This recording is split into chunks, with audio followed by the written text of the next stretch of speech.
Thank you, Mr Speaker. I'm delighted to tell my Waikato colleague that unemployment is falling and confidence is returning to our region and, in fact, right around the country. But I want to return to the theme that has been outlined by the member for Whanganui and other speakers on this side of the House and say that one of the many achievements of the national-led government since we came into office has been a raft of significant law and order initiatives that will have and indeed are having a hugely beneficial impact in creating safer communities throughout New Zealand. It's long past time, Dr Prasad, that we put our focus on the interests and rights of victims, something that your previous government sadly failed to do.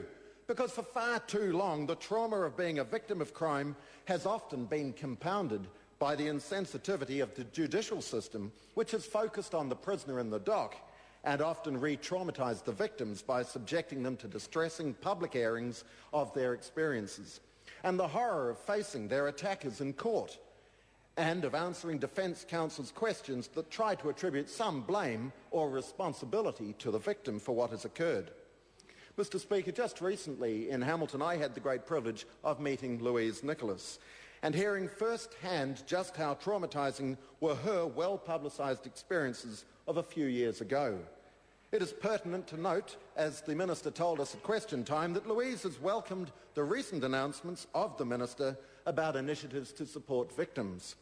And I'm sure that every member of this House would wish to protect any future victim from the terrible ordeal that Louise endured.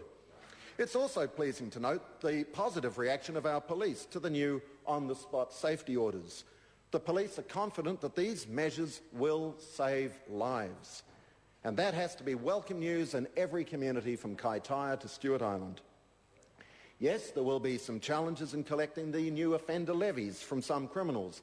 When the measures were being discussed in the House some time ago, I recall that members opposite at times scoffed at the suggestion.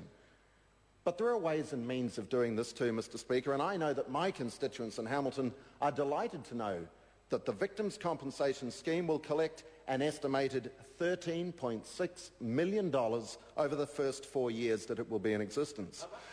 $13.6 million, Mr Ockenvold, and the fine people of West Coast Tasman will be as delighted as are the people of Hamilton West. Instead of scoffing at the proposal, Dr Prasad and members opposite, I would challenge the members opposite, Mr Speaker, to tell the House if they are opposed to the enhanced homicide support service that the new fund will support. Do you oppose that, Dr Prasad?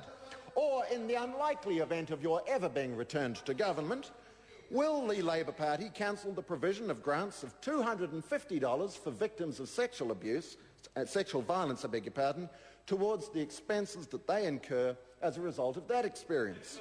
Or will they revoke, Mr Hughes, the High Court attendance grant of $124 per person per day that we have introduced for up to 5 adult members of a homicide victim's family? Or the funeral grant of up to $4,500 a day to families of homicide victims? Of course they won't. It's pretty clear from the way that Mr Hughes is interjecting that he doesn't like the question, but I know jolly well he wouldn't ever move to get rid of that. Or at least I certainly hope he wouldn't. Mr Speaker, in 2008, I campaigned in Hamilton West as strongly as I could on the urgent need for our country to tackle the horrific problem of pee in our society. Methamphetamine is an abomination. Those who succumb to it are on the road to ruin. Anything and everything that we can do to protect the young and the vulnerable from encountering those who manufacture or distribute pee, and especially from those who entice new victims to try it, must be done. So I am thrilled and proud that our government has taken significant steps to clamp down on the criminal gangs and the drug manufacturers and pushers. All power to their arm. I'm proud that we're putting an extra 600 frontline police officers on our streets by the end of next year. I'm proud that we're providing access for victims to compensation that may have been awarded to those who harmed them. But I'm also proud that we're getting serious about rehabilitation of prisoners, especially those who require the drug and alcohol treatment measures that we are expanding, and the raft of extra options we've given to the Youth Court to deal with some of our youngest offenders, as was mentioned by the member for Whanganui. These are all great measures for New Zealand and particularly welcomed in Hamilton.